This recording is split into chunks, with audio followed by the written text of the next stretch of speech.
అందరికీ నమస్కారం. Welcome back to our channel. ఈ రోజు మనం ఒక గొప్ప వీరుడికి పుట్టి వీర మరణాన్ని పొందిన ఒక గొప్ప వ్యక్తి గురించి మనం ఈ రోజు తెలుసుకుందాం. ఆయనే ఛత్రపతి శివాజీ మహారాజ్ వారసుడు సంభాజీ మహారాజ్. ఛత్రపతి శివాజీ మహారాజ్ ఆశయాలను ముందుకు తీసుకెళ్లే సత్తా ఉన్న ఏకైక వ్యక్తి. అసలు ఎవరి సంభాజీ మహారాజ్ అనుకుంటున్నారా?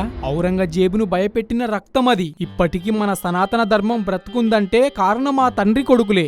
మనకంటూ దేవాలయాలు ఉన్నాయంటే దానికి కారణం ఆ తండ్రి కొడుకులే. ఆ ఛత్రపతి శివాజీ మహారాజ్ కొడుకే ఈ Sambhaji Maharaj. They are violent mens. వాళ్ళ రక్తంలోనే వైలెన్స్ ఉంది. శివాజీ మహారాజ్ తర్వాత ఆ మౌలుల ఎంపోరియాన్ని సంభాజీ మహారాజ్ పరిపాలించాడు. 9 సంవత్సరాలలో 140 యుద్ధాలు చేసి ఒక్కటి కూడా ఓడిపోలేదు. కానీ ఆయన జీవితంలో తన వాళ్లే తనను ఎలా మోసం చేశారో తెలుసా? ఆయన చనిపోయాక తన రాజ్యానికి తన కుటుంబానికి ఏమైందో మీకు తెలుసా? పదండి ఇప్పుడు తెలుసుకుందాం. ఛత్రపతి శివాజీ మొదటి భార్య సాయిబాయి.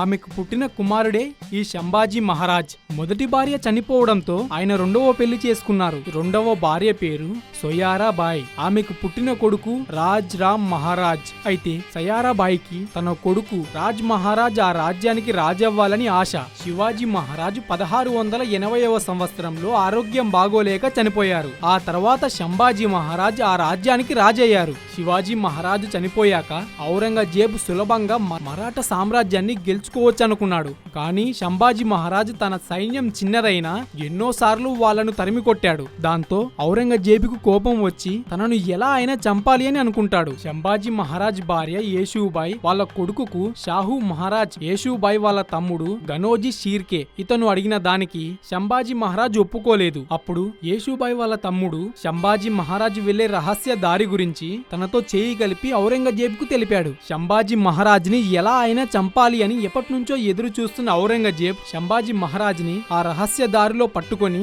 ఔరంగజేబ్ తన రాజ్యంలో బంధించాడు. బంధించి తనను చాలా హింసించాడు. తనను వదిలేయాలంటే 3 షరతులు పెట్టి ఒప్పుకోవాలని చెప్పాడు. అవి ఏంటంటే, మొదటిది ఔరంగజేబ్ గొప్ప రాజు అని, నువ్వు బలహీనమైన వాడివని ఒప్పుకోవాలి అని చెప్పాడు. 2 తన రాజ్యం సంపద అన్ని తనకిచ్చేయాలి అని చెప్పాడు. 3 ఇస్లాం మతం తీసుకోవాలి అని చెప్పాడు. కానీ వాటికి సంభాజీ మహారాజ్ అస్సలు ఒప్పుకోలేదు.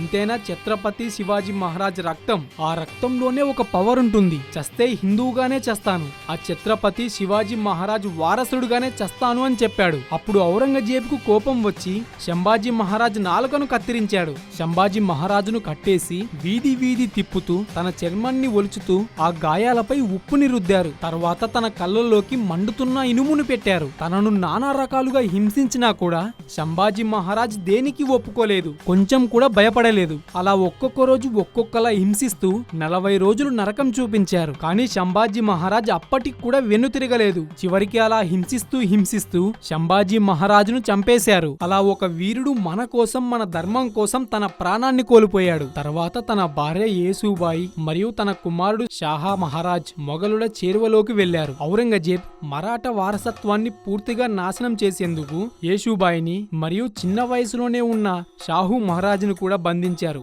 వారు 17 సంవత్సరాలు మొఘలుల సామ్రాజ్యంలో ఖైదీల్లా ఉండిపోయారు. అప్పుడు కూడా సంభాజీ మహారాజ్ గారిని హింసించినట్టే తన భార్య యేసూబాయిని కూడా మతం మార్చుకోమని చాలా బెదిరించారు. కానీ ఆ మహాతల్లి భర్తలాగే భరించింది, కానీ మతం మార్చుకోలేదు. సంభాజీ మహారాజ్ మరణించిన తర్వాత మరాఠా సామ్రాజ్యాన్ని రాజ్ రామ్ మహారాజ్ 1689వ సంవత్సరం నుంచి 1700 సంవత్సరాల వరకు పాలించాడు. 1700 సంవత్సరంలో రాజ్ రామ్ మహారాజ్ మరణించాడు. అప్పుడు రాజ్ రామ్ మహారాజ్ భార్య తారాబాయి 1700 సంవత్సరం నుంచి 1707 సంవత్సరం వరకు తారాబాయి మరాఠా సామ్రాజ్యాన్ని ఔరంగజేబుకు వ్యతిరేకంగా గట్టి పోరాటంతో నడిపించింది. ఔరంగజేబ్ మరణించిన తర్వాత షాహు మహారాజును యేసూబాయిని 1707వ సంవత్సరంలో వదిలిపెట్టారు. 1707వ సంవత్సరంలో షాహు మహారాజ్ తిరిగి వచ్చాక తారాబాయి అతనికి రాజ్యం అప్పగించి వచ్చింది. కానీ ఆమె పోరాటం నేటికి మరాఠా చరిత్రలో ప్రాముఖ్యత కలిగి ఉంది. మన కోసం, మన ధర్మాన్ని కాపాడడం కోసం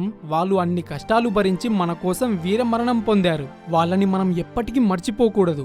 ఛత్రపతి శివాజీ మహారాజ్ కి జై, సంభాజీ మహారాజ్ కి జై.